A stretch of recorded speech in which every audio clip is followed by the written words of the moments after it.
哋咧頭先就做咗示範啦，講得好多理論啦。咁我哋而家真係要試食下你煮啲嘢，同埋喺坊間咧，我知道而家有好多公司提供好好嘅選擇。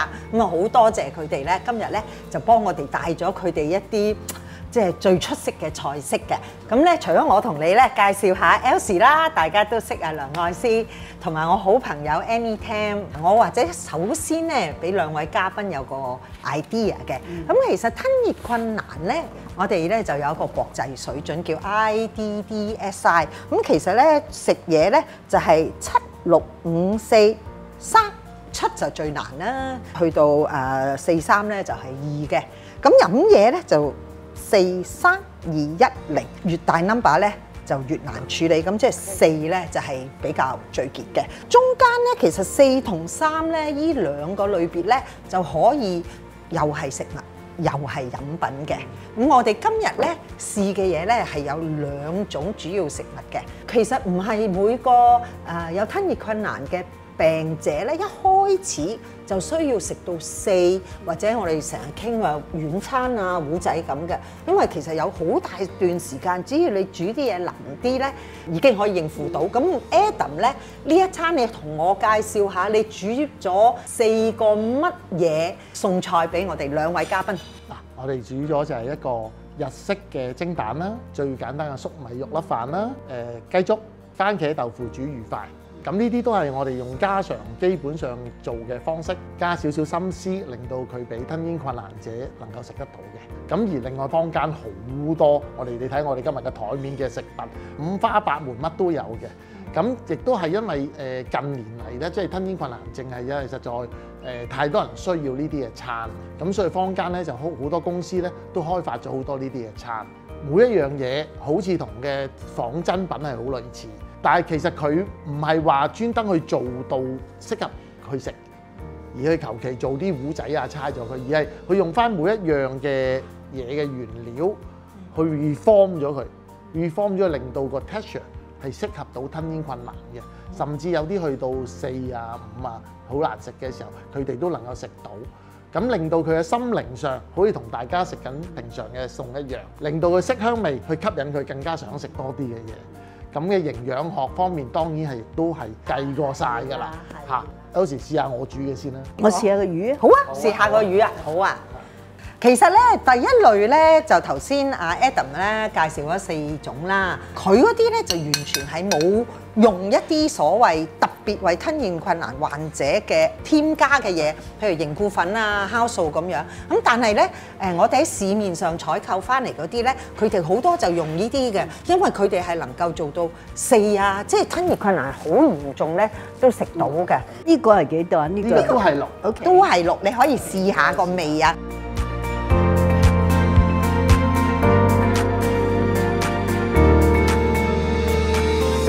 咁跟住嚟咧，我哋呢度亦都有一碗咧，就係我哋喺坊間採購嘅冬瓜盅。燉冬瓜盅其實個冬瓜都好腍啦。咁點解要做一個咁嘅更加令到吞嚥困難者容易食到嘅咧？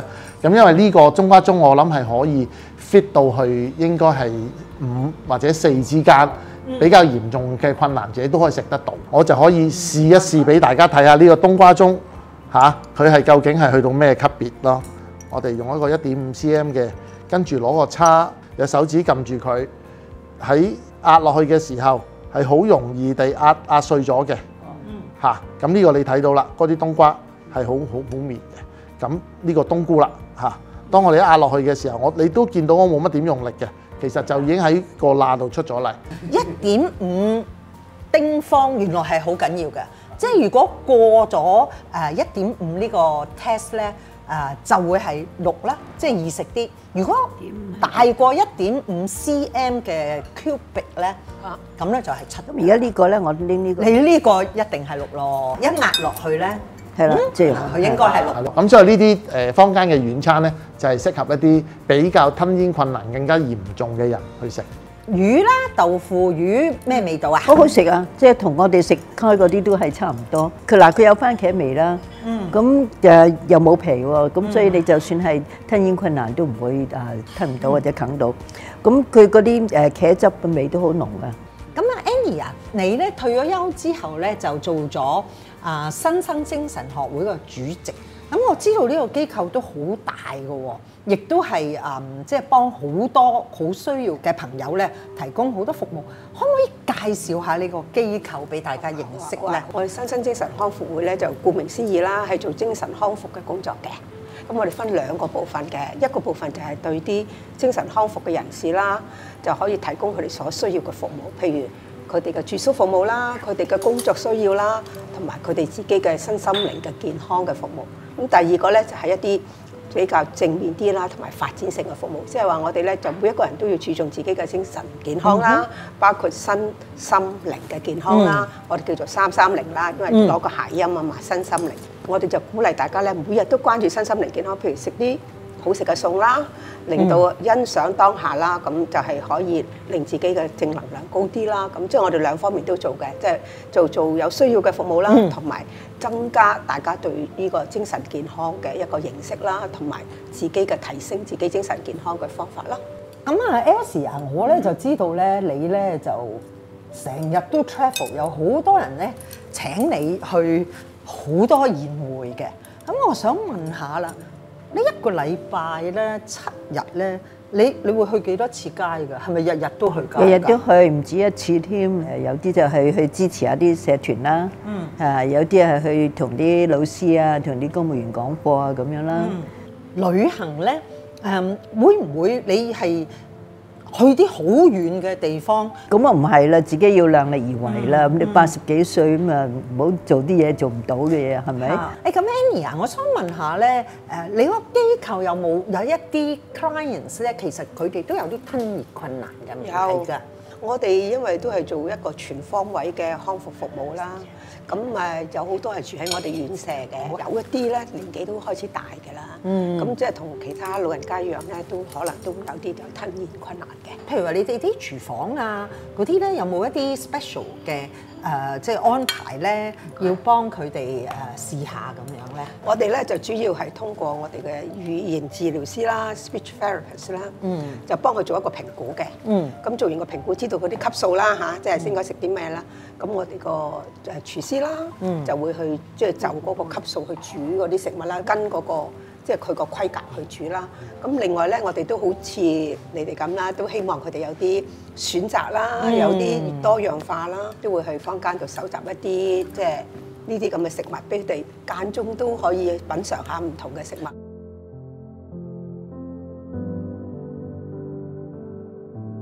Elsie啊，你好似食緊呢個，我哋英文叫 full English breakfast。係啊，煎蛋啦 ，sunny side up 嚇，又有炒蛋啦，又有午餐肉啦，味道又好好，係真係好似個蛋嘅蛋有蛋味。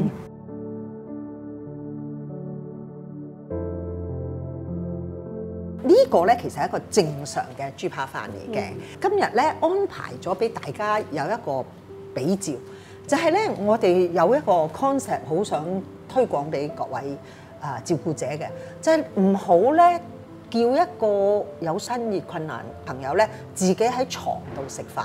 雖然其實我哋知道佢食啲嘢係唔同嘅，咁所以其實我哋係可以將一啲正常嘅食物咧，同埋一啲專登俾吞嚥困難患者一齊可以食嘅嘢。譬如呢個咧係豬扒啦，係咪？我而家咧食緊呢個咧就係俾最嚴重吞嚥困難患者都可以食嘅一個 prepared food。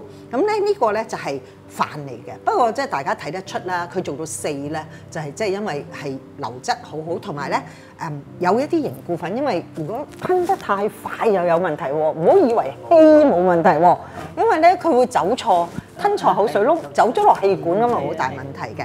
咁咧所以而家咧佢哋仲要將一啲蔬菜啦，好有菜味嘅蔬菜啦，同埋即係一啲紅蘿蔔咧，咁樣咧就係全部咧係就 remove 翻出嚟咧，咁樣咧變咗正常人就食正常餐，係吞嚥困難嘅人就食自己嘅餐，但係我哋一家人個個好朋友相聚好快樂，係咪咧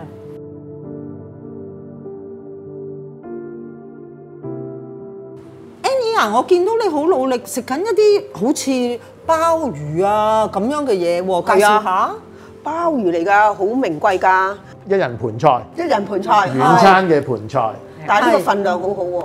係啊，好飽㗎呢個一斤份量。係啊，仲有花膠喎。係啊，所以咧你食呢啲唔係人造色素嚟嘅，係真係鮑魚會放翻佢嘅。咁我今日就真係好享受啦，試下嚇。我試下。好腍嘅，我睇個樣好腍啊，應該係4嚟㗎。4嚟㗎，呢個4。呢個應該係4嚟。係啊，真係得喎，得喎。係喎，好得啊嚇。係啊，好得啊。好香嘅蠔油味。好啊，好香啊。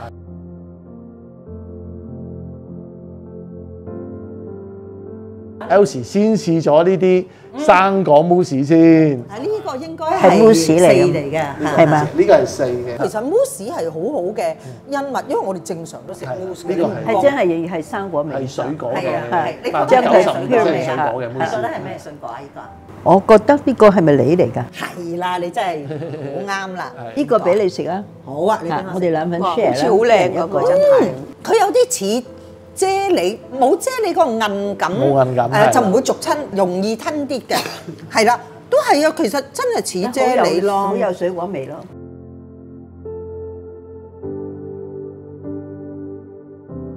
因為呢個咧係蝦同埋帶子蒸蛋。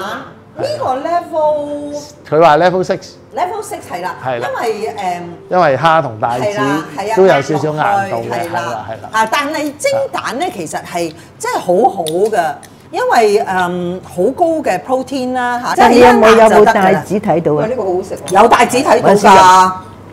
嗱呢個你見到啦，嗱呢個絕對適合一家大細食啦。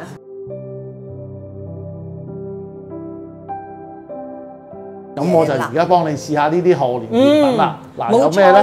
有湯圓啦，有年糕啦。咁所以我就試下一個年糕啦。嚇！嗱，呢個我哋好輕輕咁撳落去都已經出嚟啦。咁呢個就話俾大家聽，呢個一定係最少都係5、4之間啦。係啦。好有椰汁味喎呢個。好有椰汁。椰汁年糕嚟嘅呢個。椰汁年糕嚟啊！咁我又再睇下就係嗰個湯圓啦。係啦。我哋今日有2種湯圓啊！啊，個湯圓好腍喎。係。啊，同埋咧就唔係好甜，我就中意啦。嗱，湯圓都係一壓落去就已經係會出嚟啦。係啊，我又跟你食。呢個都係嗱，呢個一定咧係紅糖嗱，係真係一定知道係4啦，完全冇問題呢個。冇錯。完全冇問題。個紅但佢唔糖好好食。怕黐住個喉嚨。你真係好聰明，你問咗呢個問題。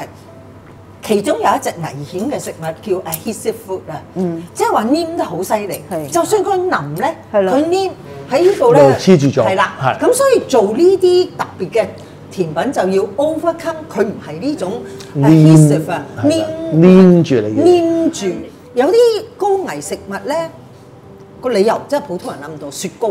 即係因為佢個形態變啊！你食嗰時咧，佢實嘅一嚿雪糕，但係佢一路喺個口腔溶嘅時候，係佢就會衝落去嘅。咁所以呢啲嘢都即係有時都唔係淨係 common sense，有好多專業嘅知識嘅。即係其實原來吞熱困難嘅人係好多選擇嘅。好多人都擔心話到老嗰陣時冇嘢食，可以話俾啲朋友聽，唔使驚老嘅。係啊，我哋年紀大咗之後咧，如果有吞嚥困難就冇問題啦。咁我嗰啲服務使用者原來佢哋都食得好開心嘅，咁我都所以覺得好開心咯。其實亦都有一啲嘅鋪頭咧，其實係同一時間喺一個餐樓裏邊咧，會供應到2種唔類型嘅餐嘅。即係譬如好似呢個新鮮嘅焗豬扒飯，亦都有同一時間4患者嘅軟餐供應嘅。咁佢哋可以係去到同一間食肆裏邊order 到唔同嘅食嘅 food，咁變咗佢哋亦都有機會出去個社區裏邊去享受一下社區食嘢嘅環境。大家嘅食肆嘅企業咧，都會開始要去照顧一啲咁嘅患者，一個市場亦都可以咁講，係越嚟越將會最大。係啊，所以香港防癌會同埋社聯啦，即係我哋今次呢個手冊嘅主辦機構咧，都好努力咧，就即係聯絡坊間嘅朋友啦，即係包括酒樓啊、供應商咧，希望咧佢哋做多啲食物供應，咁樣即係變咗老人家啊、吞嚥困難嘅朋友唔使成日困喺屋企，即係一家人出去社交係好 happy 噶嘛，係咪？冇錯啦，所以今日大家見到台面咧咁多各式各類型嘅食物包括亦都有甜品啊，有日式啊，有中式啊，有西式啊，有鹹有甜嘅呢個點心啊，都有一啲咁嘅軟餐供應。咁其實而家喺香港嚟講，坊間嘅供應咧，都係比較個花款咧已經係越嚟越多㗎啦。民以食為天，我哋大家俾個 yes 呢啲照護食。好。